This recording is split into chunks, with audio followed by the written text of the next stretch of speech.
Selamat pagi, salam sejahtera untuk kita semua, peserta didik SMA, SMK, dan MA seluruh tanah air. Kali ini kelas online PPKN kembali hadir untuk kita semua.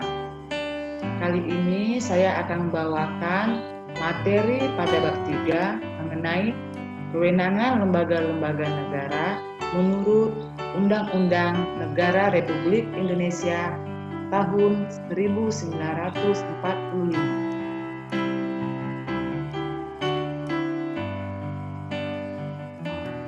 Nah, adapun materi ini terdiri dari 4 submateri. A. Suprastruktur dan infrastruktur sistem politik Indonesia. B. Lembaga-lembaga negara menurut Undang-Undang Dasar Negara Republik Indonesia tahun 1945. C. Tata kelola pemerintahan yang baik. Dan D. Partisipasi warga negara dalam sistem politik di Indonesia. Namun, kali ini kita hanya membahas satu submateri saja, yaitu suprastruktur dan infrastruktur sistem politik Indonesia. Nah, bicara mengenai sistem politik, itu tidak terlepas dari sejarah bangsa Indonesia yang diwarnai oleh pergerakan politik yang bertujuan untuk membangun sistem politik milik bangsa Indonesia sendiri. Kemudian sejarah mencatat bahwa sistem politik Indonesia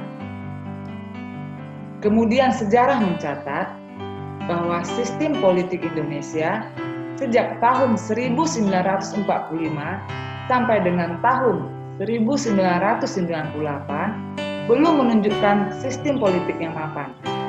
Jatuh bangun kabinet di Orde Lama, pembelokan demokrasi Pancasila menjadi demokrasi terpimpin dan monotafsir terhadap Pancasila oleh Orde Baru memperlihatkan sistem politik Indonesia terus mencari bentuknya. Pembangunan sistem politik Indonesia menjadi sebuah sistem politik yang mapan menuntut peran aktif seluruh rakyat Indonesia. Upaya apapun yang dilakukan pemerintah untuk membangun sistem politik Indonesia akan menjadi sia-sia apabila tidak didukung oleh rakyat Indonesia. Nah, yang pertama, bagian dari materi ini suprastruktur politik. Sistem politik Indonesia merupakan sebuah kajian politik yang menarik untuk dipelajari. Sistem politik terbentuk dari dua pengertian, yaitu sistem dan politik. Menurut Pamuji, sistem adalah suatu kebulatan atau keseluruhan yang kompleks atau terorganisir, suatu himpunan atau perpaduan hal-hal atau bagian-bagian yang membentuk suatu kebulatan atau keseluruhan yang kompleks dan utuh. Selanjutnya, menurut Rusadi Kanta Prawira, sistem diartikan sebagai suatu kesatuan yang terbentuk dari beberapa unsur atau elemen. Unsur komponen atau bagian yang banyak tersebut berada dalam keterikatan yang kait-mengait dan fungsional. Dengan demikian, dari kedua pendapat tersebut dapat disimpulkan bahwa sistem adalah satu kesatuan dari unsur-unsur pembentuknya, baik yang berupa input, masukan, ataupun output atau hasil yang terdapat dalam lingkungan, dan di antara unsur-unsur tersebut terjalin suatu hubungan yang fungsional.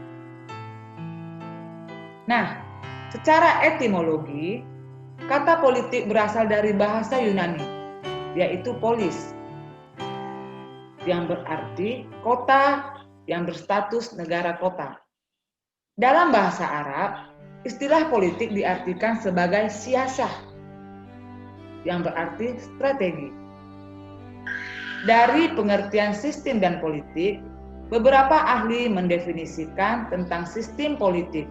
Di antaranya adalah sebagai berikut. Yang pertama, David Easton menyatakan bahwa sistem politik merupakan seperangkat interaksi yang diabstraksi dari seluruh perilaku sosial melalui nilai-nilai yang dialokasikan secara otoritatif kepada masyarakat. Nah, yang kedua, Robert Adah menyimpulkan bahwa sistem politik mencakup dua hal, yaitu pola yang tetap dari hubungan antar manusia, kemudian melibatkan sesuatu yang luas, kekuasaan, aturan, dan kewenangan. Nah, yang ketiga menurut Jack C. Plano mengartikan sistem politik sebagai pola hubungan masyarakat yang dibentuk berdasarkan keputusan-keputusan yang sah dan dilaksanakan dalam lingkungan masyarakat tersebut. Dan yang terakhir adalah menurut Rusadi Kantaprawira berpendapat bahwa sistem politik merupakan berbagai macam kegiatan dan proses dari struktur dan fungsi yang bekerja dalam suatu unit dan kesatuan yang berupa negara atau masyarakat. Nah, dari berbagai rumusan tadi, secara umum sistem politik dapat diartikan sebagai keseluruhan kegiatan politik di dalam negara atau masyarakat, yang mana kegiatan tersebut berupa proses alokasi nilai-nilai dasar kepada masyarakat dan menunjukkan pola hubungan yang fungsional di antara kegiatan-kegiatan politik tersebut.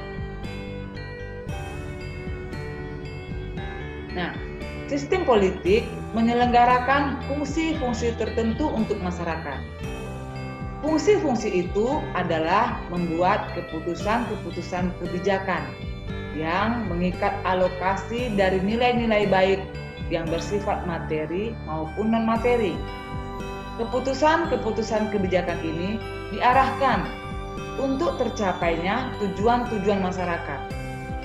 Sistem politik menghasilkan output berupa kebijakan-kebijakan negara yang bersifat mengikat kepada seluruh masyarakat negara tersebut.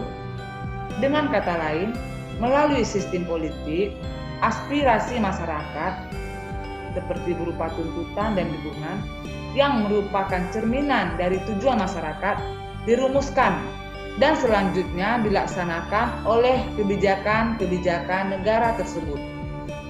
Sistem politik berbeda dengan sistem sosial yang lainnya. Ada 4 ciri khas dari sistem politik yang membedakan dengan sistem sosial yang lain. Nah, apa saja itu? Mari kita lihat.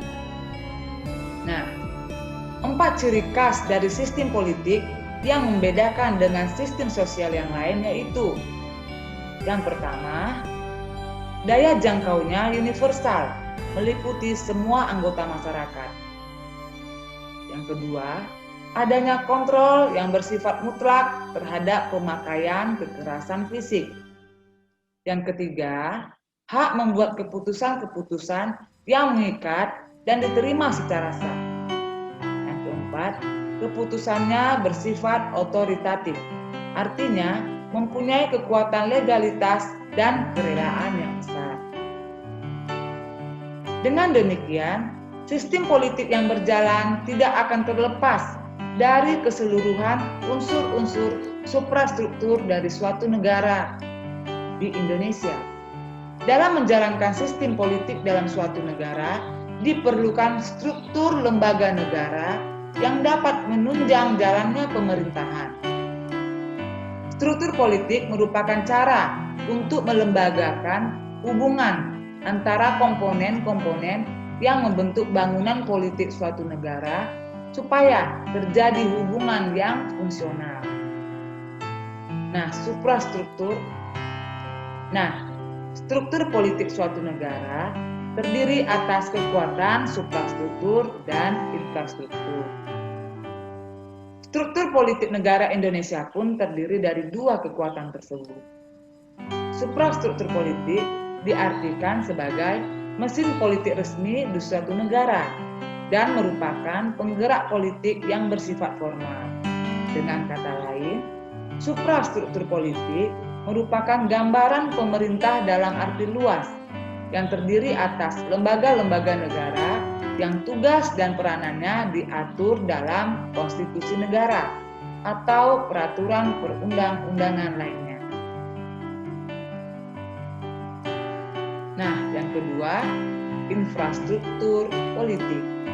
Nah, yang dimaksud dengan infrastruktur politik adalah kelompok-kelompok kekuatan politik dalam masyarakat yang turut berpartisipasi aktif, dan kelompok tersebut dapat berperan menjadi pelaku politik tidak formal untuk turut membentuk kebijaksanaan negara. Nah, pada dasarnya, organisasi-organisasi yang tidak termasuk dalam birokrasi pemerintahan merupakan kekuatan infrastruktur politik. Dengan kata lain, setiap organisasi non-pemerintahan termasuk kekuatan infrastruktur politik. Nah, ada banyak organisasi-organisasi pemerintahan yang masuk ke dalam infrastruktur politik. Namun, jika digabung, terdapat 4 kekuatan yang termasuk ke dalam infrastruktur politik di Indonesia.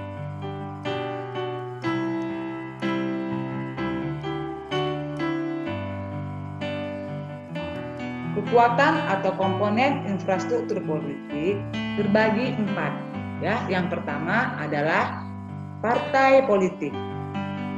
Partai politik adalah organisasi politik yang dibentuk oleh sekelompok warga negara atas dasar persamaan kehendak dan cita-cita. Nah, yang kedua adalah kelompok kepentingan atau interest group.